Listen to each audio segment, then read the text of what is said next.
Welcome one, welcome all, it's NK Surge. With the revelation of Pokemon Legends Arceus not being a full-on open world game, more like being divided into little sections, like not little sections, more like big sections that you'll be able to explore and do little quests in them and shit. But it's not a full-on open world game, and I know a lot of people are disappointed in that. And to me, it's not that I'm disappointed. I honestly don't mind it not being a full-on open world game. One, because it doesn't contradict this video in the slightest, because at the time of writing the script, there was no, this script was written before the reveal of Legends Arceus. Like, this script has been rewritten, re-recorded, like, it's been through the shitter. But we're still doing it. But yeah, I don't really mind that it's not a full-on open world game. I kind of like the idea that it's going to be a bunch of big areas that you can explore, because it feels like they can polish it a bit more. I don't know. I feel like each little area is going to be more polished than like what they would have done with a full-on open world. But yeah, back when I thought this game was going to be a full-on open world, it brought down my confidence in this video a bit. Because more than anything, I thought that Game Freak was pretty much just contradicting my video. But, well, thanks to the reveal of it not being a full-on open world, it makes me feel a lot better about making this video. And it's not like I was gonna ever throw this video into the gutter or into the trash. It's because, like, I had friends helping me. Jem and Uni helped me make some of the designs for these Pokemon that I'm gonna be showing off later in the video. It would have been very unfair to them to make them work that much just for me to not do anything with them.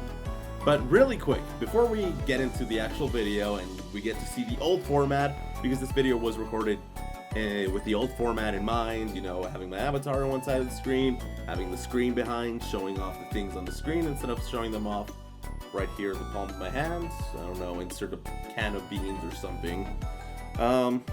If you do enjoy this video, you know the thing, you know the gist. Go ahead and like, comment, and subscribe. Subscribing first, honestly. It helps so much. Liking and subscribing and commenting also helps a lot.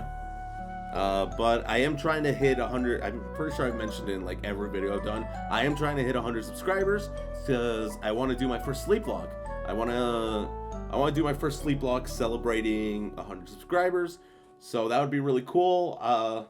If we hit 1,000 subscribers by the end of the year, I don't think we'll be able to do the first sleep vlog by the end of the year. So I'll probably be done like at the beginning of next year. But that's if we hit it by the end of the year, which is honestly my goal. So if you really enjoy this video, if you like Pokemon, go ahead and share it around. If you know anyone that likes Pokemon, and if you're watching this video, there's a highly chance that you do, please send it to them, share it to them, tell them to watch it. Link to the video where I'm talking about the Nuzlocke, the sleep lock, somewhere around here. If not, it's down in the description. Another way to support the channel besides sharing and subscribing and commenting and liking and all that shit is to use my link for some Mao energy. This here right here is the flavor Rip Harambe. This flavor right here is Rip Harambe. It's probably my favorite flavor, but I haven't tried. But there's two flavors that I'm missing. I'm missing the Arctic Hell, which is the newest flavor to try, and I'm missing this Hippo one that I don't know the name. Insert the name somewhere around here. Anyway, yeah, you can use my link down to support the channel, to get yourself some Mao energy. You can also get yourself like some mouse pads, some shirts, some blue light glasses. It's really cool, and you can either get a free trial, where you only have to pay shipping for your Mao energy, or if you've already done that, because it's one per household, you can also use the discount code MAO10 for a 10% discount. Mao is honestly really good. It's one of my favorite energy drinks out there. It dissolves really well and it's just really tasty. And now, on to your featured presentation, Making Pokemon Gen 9. Now, to start this off, I want to say I didn't think this was the direction Game Freak was going to go with. From what I've been hearing and seeing while researching this video, Game Freak is a very traditional and old company. So that's why they keep their company small and they keep their things, well, without much change. Also because they know Pokemon will sell no matter what they put out. Just look at X and Y and Sword and Shield. Two games that were pretty much incomplete in a way when they were released, and well, one is still pretty much incomplete. And if we are honest, if Game Freak wanted to make something like this, as we've seen with Pokemon Legends Arceus, they could simply ask the Pokemon Company for enough money and support to actually make it. And again, with Pokemon Legends Arceus, I feel that maybe next time, or even next gen, we'll get to see something like this. So with that out of the way, welcome to making Pokemon Gen 9. Now personally, and lore-wise, I would like to bring back Megas, and throw Dynamax and Gmax out of the window. Dynamax are stated to be a Galar-only thing, thanks to the fact that they were made possible by Eternatus. And at the time of writing this, Megas are available in 3 regions, Kalos, Hoenn, and Kanto, and it's rumored that they will be available in Sinnoh with Brilliant Diamond and Shining Pearl. I'm not sure how true that's gonna be, since it is rumored, but oh well. Lore-wise, it just makes more sense to bring back Megas. Also, before I forget, like Dynamax, Sea Crystals stay in Alola. Since I'm not sure if in the games it was stated, but in the anime, the Sea Crystals are powered by the Tapus, so they gotta stay in Alola since the Tapus are in Alola pretty much. First off, I'm gonna be taking a lot of notes off Breath of the Wild and Pixelmon, because I've been playing so much Pixelmon. Pixelmon, for those that don't know, is a mod to the ever-popular Minecraft. There's 2 different versions of this mod since Nintendo decided to hit them with the ever-popular hidden technique, the cease and desist no jutsu. But a simple rundown of the mod is that you spawn in a Minecraft world with no harmful mobs, and the peaceful mobs have been replaced with Pokemon. Not only that, but the villagers have also been replaced with NPCs that can give you quests, battles, or just random text. Their villages now all include a Pokemon Center, a shop, and some even include gyms. Just like Minecraft, the game still has no real objective, but it's still so much fun to just explore with your Pokemon and see what you can find. One night I was playing with Gem, I found the ruins where you could awaken Regirock, and I also found a haunted mansion that had an altar inside of it that apparently lets you summon Darkrai. The more I play this mod, the more I realize just how much an open world Pokemon game is necessary, with free exploration and letting you go wherever you want. If you pick the fire starter and want to go to the grass, steel, or bug gym, then yeah, you can go to one of them without any forced barriers like Sudowoodo blocking your path or HMs just being joy kills. And like Breath of the Wild, where your main goal is destroy Ganon, your main goal in this would be to become the champion, because it's Pokemon, so of course that's your goal. And I know this might sound weird, since most Pokemon games have been super linear, with the exception of Let's Go Pikachu and Let's Go Eevee.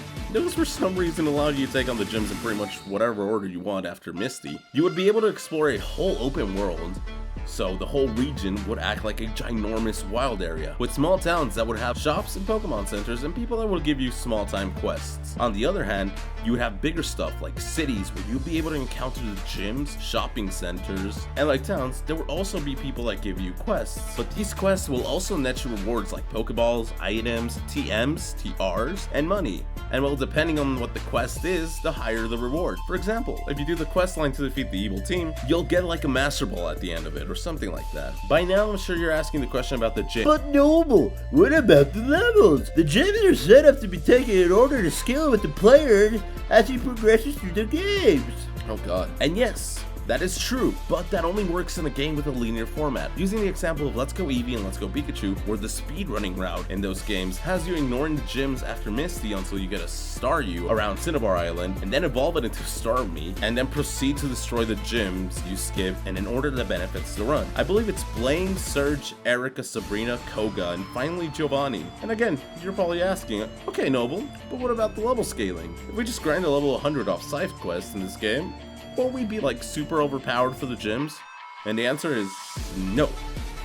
If you decide to grind to level 100, the gyms will scale to be around like level 95 through 99, and the Elite Four and the Champion will all be level 100. Not only that, the leaders and members of the Elite Four, plus the Champion, will all have Megas. Of course, it depends on the levels. For this example, we're going to be using Brock. Let's say you fight Brock while you're around level 15 or 16, then he'll have 2 Mons, his typical Geodude and Onix. Onix will be around level 15, and Geodude will be around level 12 to 13. But if you face Brock while you're around level 50, then he will have a full team with levels around 44 through 50 with like a Mega Tyranitar or something around those lines. That's pretty much the main idea of not just the gyms, but of the quest system as well. It will also be scaling with how you're growing and tackling your game, changing from gameplay to graphics. But Noble, this is Pokemon. Fuck Okay, yes. I understand that graphics have never been an important thing to Pokemon. Let's be real, it's just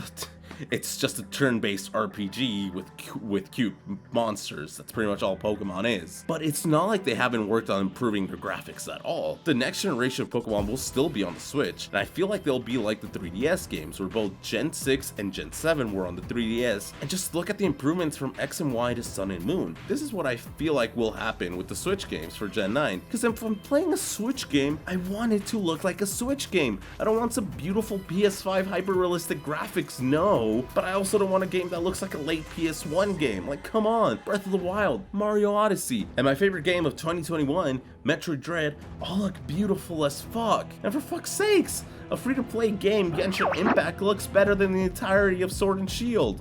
And before you say anything about Genshin Impact being a PC game, it's also a mobile game. Keep that in mind. On the topic of graphics, keep the Pokemon to their actual size during battle. Like, come on, if we're in the overworld and I see a Pokemon that look the size they're supposed to be, then why do you have to make them smaller when you send them out to battle? It ruins the immersion of the game. Since I have a 20-foot tall dragon that comes out of a Pokeball as a 3-foot tall lizard, please, stop doing that. I get that some might say that they do this in order to keep the battle arena small and still be able to show your character models since you can customize them. That's cool and all, but let's just take a look at the Pokemon spin-offs on the GameCube. The GameCube has less power than the Switch, just letting you guys know. I know it might be hard for people to comprehend this, but the Switch is a lot more powerful than the GameCube. I'm sorry if this is your first time hearing about this, but let's give Game Freak the benefit of the doubt here. From what we've seen in the trailers for Legends Arceus, I'm sure the next generation of Pokemon will either look just fine, or it could even blow our expectations out of the water. Finally, talking about the actual region. So, following Game Freak, where they hint at future regions in the games, like in X and Y, there was a Tiki hit that hinted at Alola, and apparently Ultra Sun and Ultra Moon had a poster with G-Max toxicity. Also, apparently there's a theory that the mythical Pokemon have been hints to the next region, which, it's a really interesting theory. I'll leave a link to Loxin's theory, since I'm not going to explain it, and he does such a good job at explaining it. So yeah, Game Freak has been doing this for a while, for longer than I thought so, and Sword and Shield is, in my opinion, sort of hinting at an African region or an India-based region. Some people think it could be another European-based region, like maybe Poland or a place similar to that, but for this we'll be going with an African-inspired one, since I think it would be super cool for the super-sized wild area of the region to be loosely based on Africa, with high mountains, savannas, beachy areas, some deserts, and forests. I genuinely think this would be a great region. And since I mentioned the evil team earlier in this video, I think they would be like a Team Rocket-esque team where they are poaching rare Pokemon and selling them for profit, but maybe with some more depth to why they need the money. Now, I think this game would have two endings. A true neutral ending where you just go, do the gyms, and become the champion, not really helping anyone. And the true ending where you complete all the quests before becoming the champion. That's pretty much it. Now, let's go on and talk a bit more about the actual game. Welcome to the Aethio region, a region for all kinds of trainers to come and test their skills, from new trainers that have only taken on 1 or 2 Pokemon leagues, or for more veteran trainers who have taken on every league. When a trainer wants to sign up for this league, they must first take on a written exam. Pretty much just a small test. No last stuff from best method of catching Pokemon, type matchups, and some silly questions. Maybe throw in a reference to the Jigglypuff as seen from above from the Pokemon anime. This will also let the game know what difficulty to recommend you, and whether or not to make you suffer through the tutorial. Not that this game's tutorial would be as purgatory-ish as Sun and Moon's, but you catch my drift. Also, why yes, I did say difficulty. I really think Game Freak should add this, since a huge range of people play Pokemon, and some of us would like a bigger challenge. But not only will this test recommend your difficulty, it will also recommend you which starter to pick. But of course, this is just a recommendation. At the end of the test, you'll be able to pick your difficulty and your starter, which I believe it's time to introduce them, don't you? The Fire type, Winnox. The Water type, Rockhound. And the Grass type, Ichikub. One of these 3 will be your partner through Aethio, which is a full-on wild area with some cities and towns spread around the region. The first of the starters I want to look at is the Winnox line, starting with Winnox, the Fire Calf Pokemon. This pure Fire type is a small baby ox based on the African ox. His design is quite simple as most first stage starters. Now, once Winnox grows a bit stronger and evolves, it turns into Calox, the big calf Pokemon. a fire and ground type, and once it reaches its peak power, it'll grow into Tartarox, the fire ground ox Pokemon. This whole line is loosely based off the African ox, and the reason for this is I think we need more fire grounds. We only have Primal Groudon in the camera up line, which, I mean, technically Primal Groudon is a Mega Evolution in a way, so I don't really feel like counting that one. And second, because the fire types have a repeating theme of being based off the Chinese Zodiac, and we haven't had an Ox fire starter yet, and I'm an Ox, so here it is. I'm not gonna bother going into what moves it can learn or abilities and stats, since I don't really see the point of it, but maybe I'll revisit this another time due to the fact that I'm only showing 11 Pokemon, the 3 starter lines and the 2 cover legendaries, and I'll get into those later. For now, I'll let my friend explain the water type, since I left it in her extremely capable hands. You all know her, the lovely, the one, thelastunicorninoz. Take it away. Hello! This is thelastunicorninoz, or as you can call me, Yumi, and NK Surge went ahead and asked me to design the water starter for this region. I decided to base the design on the African wild dog. As you know, it's located in Africa, where he's basing his region. I also decided I would do something a little bit different for their typing. I decided that for their primary typing, it would be rock as opposed to the usual water. Additionally, it would be the first basic starter that would start with a dual typing, since I believe Bulbasaur. It's just something I wanted to play with, as you find that water and rock formation go hand in hand so well with one another. And I decided to go ahead and play that up. So I'd like to introduce you, Rockhund. As you can see, Rockhund is, well, a rock hound. For those of you who don't know, a rock hound is someone who searches for rocks. It's just a colloquial term used in the field. And I thought that since these are rock doggos, it would be something fun to play with. Additionally, as you can see, part of its body is see-through, and I thought this would be really fascinating if the water's flowing through it. It also creates a very pretty effect. Once it evolves, it becomes Opinine. And if you look at its paws, you can see the little bit of bone showing. I tried to make it cartoony because my first drafts looked very body horror-y, and I don't think that's appropriate for Pokemon. Anyways, as you can see in this one, we start playing with the Opa prefix. And that's supposed to allude to opal. Opals are a type of rock that are very much associated with water and create that really pretty opalescent effect. Given the fact that opals are formed largely in the presence of water, I figured that this would be a good way to demonstrate that. And as for why you can see some of its bone, I decided to play with the idea of calcification. This is a process where you kind of get like, where bone becomes rock, essentially. It's what happens with fossils. This effect becomes more obvious when it becomes Oblican, the final evolution.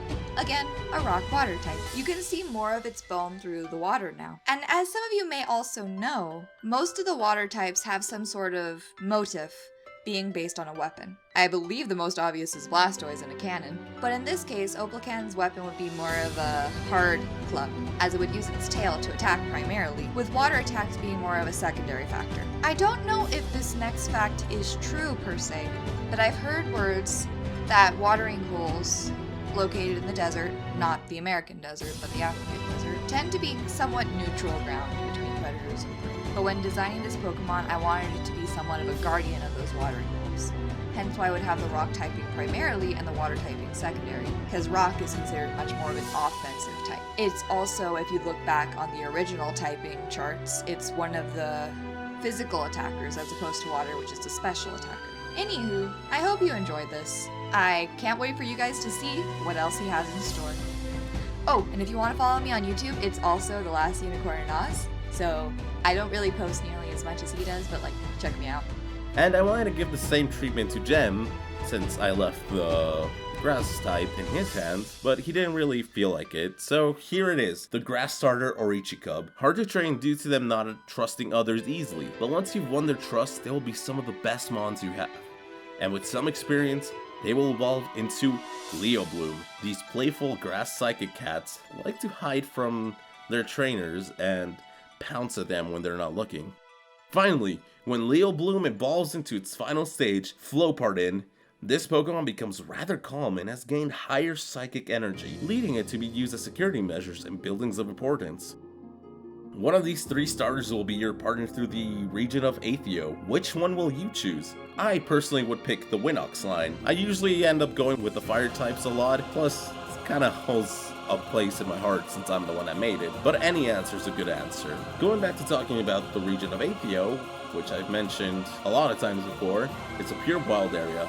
And thanks to the amazing amount of different biomes and places to visit, there's a huge variety of Pokemon to be found, from never before discovered mons to fan favorite ones. Honestly, if you can think of a Pokemon that could be in any one of these biomes, then you could probably find it here in Aethio. Though, you shouldn't be tricked.